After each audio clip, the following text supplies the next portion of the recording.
Thank you very much, Dr. Kwetime, for that beautiful opening. I totally heard the inspiring way that you have kicked off this program, touching on the importance, talking on the introductions, the impact, the different tiers of businesses across the financial service sector. And it's with so much pleasure that I'm here to deliver the keynote, riding on that beautiful opening that has highlighted to an extent the reason that we are here today, the reason that the room would benefit and the benefits that would come even after today through the very simple to use and adapt workbooks that can help people get on the solution. And so to get onto the keynote, riding on that beautiful opening, I would like to say that it is a pleasure to be here today. And so, very distinguished participants, everyone present in the room, compliance professionals, financial service experts, industry leaders, advisors, tech experts, regulators, and of course, the esteemed participants that are here today. Good evening to all of you. It is a pleasure to welcome you all to this anti-money laundering guidelines readiness session. This session is convened in partnership with Isafin, a financial technology company that leverages artificial intelligence and data-driven insights to deliver smarter, more inclusive financial and business solutions at a very critical moment for a financial service ecosystem across Nigeria, across the continent, knowing how extended that the Nigerian financial services has become across the whole of African continent. The significance of the recent Central Bank of Nigeria directive on baseline standards for anti-money laundering solutions, which introduces not only new expectations, but also a new paradigm for compliance in Nigerian financial service sector, is very pivotal to this industry that we all work in and serve and provide solutions to. Now, there is a shift, as we do know, from compliance to intelligent risk management. One of the reasons that central bank has introduced this regulation. So traditionally, AML has been treated as a regulatory obligation, a box to be ticked and checked, a report to be filed, a process to just be simply followed because the regulator needs us to follow that. But our era is indeed over. What we are witnessing recently is a fundamental shift that's moved from manual, reactive compliance to intelligent and technology-driven risk management. This shift is being driven by three solid forces. Number one, the increasing sophistication of financial crime. And we see that every day, either in our personal lives or our network or our family members or our aged parents that are even defrauded on a daily basis, not to talk about the high volume value crimes. Second is the digitizing of financial services and transactions. Post-COVID, we have all in our individual lives, professional lives, partnerships, work, even as financial service experts, have seen the scale of digitization of financial services, both for consumers and for service providers, where the digital transactions are extremely huge in number, with growth over 1,000%. All of this has also created a heightened regulatory expectation for real-time monitoring and accountability as a third reason that is driving the shift, and that is to say the regulator has become smarter, sharper, keener with regards to regulatory and compliance enforcement. So what's the new reality? The new reality is speed, scale, and scrutiny. And so the Central Bank of Nigeria guidelines are very clear. Institutions must submit implementation plans within 3 months. They must achieve full compliance within defined timelines across banking and non-banking sectors. Beyond that also is the fact that There is institutional transformations happening everywhere. So risk is moving faster than traditional controls. Transactions occur at scale. Regulatory scrutiny is continuous. It's not just periodic, end of the month or end of the week. The strategic questions for leaders in the financial service sector, such as ours, would therefore be, how are we becoming compliant? How are we becoming compliant to ensure that we are safeguarding the resources of third-party customers? How are we ensuring compliance to ensure that we deliver best-in-class services? How are we ensuring compliance to see that we're also meeting regulatory expectations? Are we just structurally equipped to manage financial crime risk? Are we truly structured to do that? And so leaders are beginning to look into so much that could make this happen. Where one is systems, other is process, another is people. And so institutions are expected to move from readiness to resilience. And this is the reason that this section has been put together. This section has been carefully designed to move institutions beyond awareness onto readiness level, and ultimately proactive and resilience level. And so some of the objectives we would highlight is to provide clarity on expectations, to identify emerging risk and compliance gaps, to share practical tools today and implementation strategies that will help institutions such as yours and the peers drive learning, as well as institutional benchmarking. But more importantly also is to enable action to move towards resilience, so that it's not just about readiness, but also developing capabilities and building resilience. So how is technology playing a role? AI as a compliance enabler. Every single one has experienced AI in different form, diverse form, but as regulators, as financial service providers, how are we beginning to understand that even in our compliance duties and roles, that AI can become an enabler?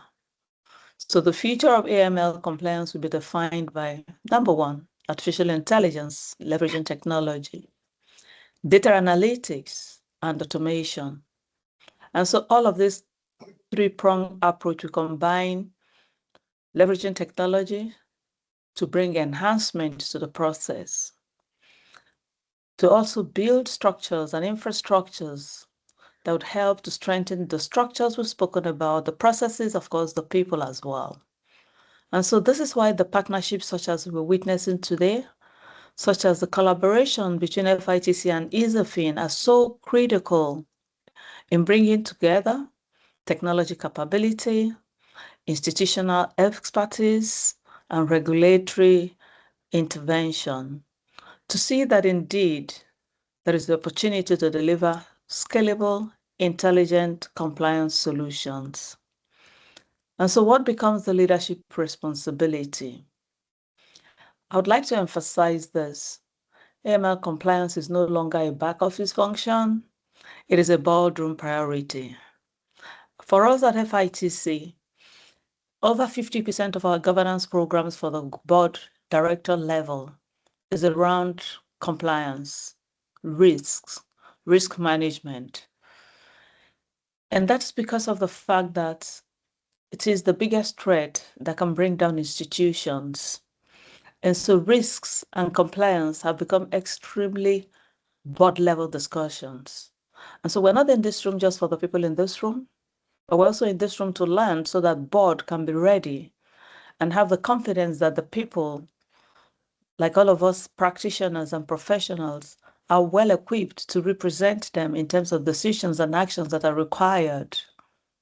And so institutions that treat risk and compliance in a manner that is not appropriate will continue to struggle, while those that treat it as very strategic will build the capabilities that are required.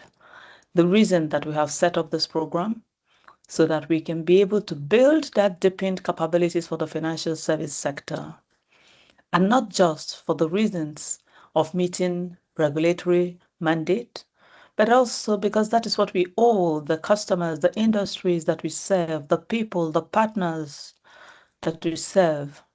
And so from the point of view of this partnership, it is just to create content, create learning, create solutions, create platforms, build platforms, and work with every one of you to ensure that these platforms are imbibed, that the right investments are made, that the right learnings and capabilities are built, that there is a high degree of utilization, so that we're not just ticking the box for the regulator, but so that it can be a very, very unique and distinguishing factor for each and every one of our organizations. And so my call to action, as we engage in today's session, I would encourage you to approach it with 3 distinct objectives. Clarity. Participate to understand what is required of yourself and your organizations, both as an individual as well as an institution. Capability. Identify what must change within your institution in your journey to develop the appropriate capabilities through learning, through engagement, through collaboration, through investments in the right technology and the right infrastructure and the right resources that are available that we will be sharing with you today. And the third is commitment. Take the decision to action within the defined timelines. Not just to action to tick the boxes, but to action to learn, to make the right investments, to build the right capabilities internally, to see that you are also working towards meeting those timelines. Because ultimately, compliance is not about avoiding penalties, it is about protecting trust. It is about building integrity, and it's also about building stability for each of your institutions, but more importantly, for the Nigerian financial service system.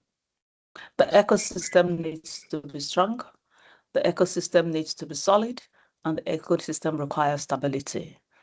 And so both as individuals, as peers, and as collective responsibility to build a sustainable, strong Nigerian financial service system stability.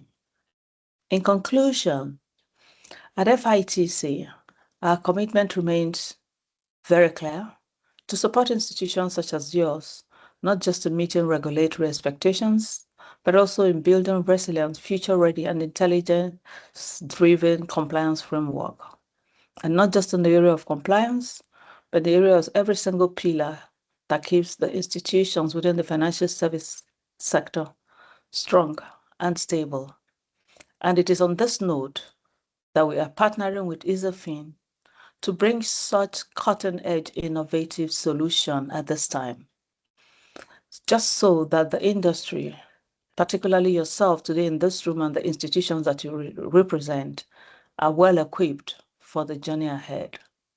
And so, very proudly, I would like to thank our partner, Isofin, not just for creating the solutions, but also for joining with FITC on our path in meeting our mandates of driving financial system stability through knowledge, through cutting-edge solutions such as this.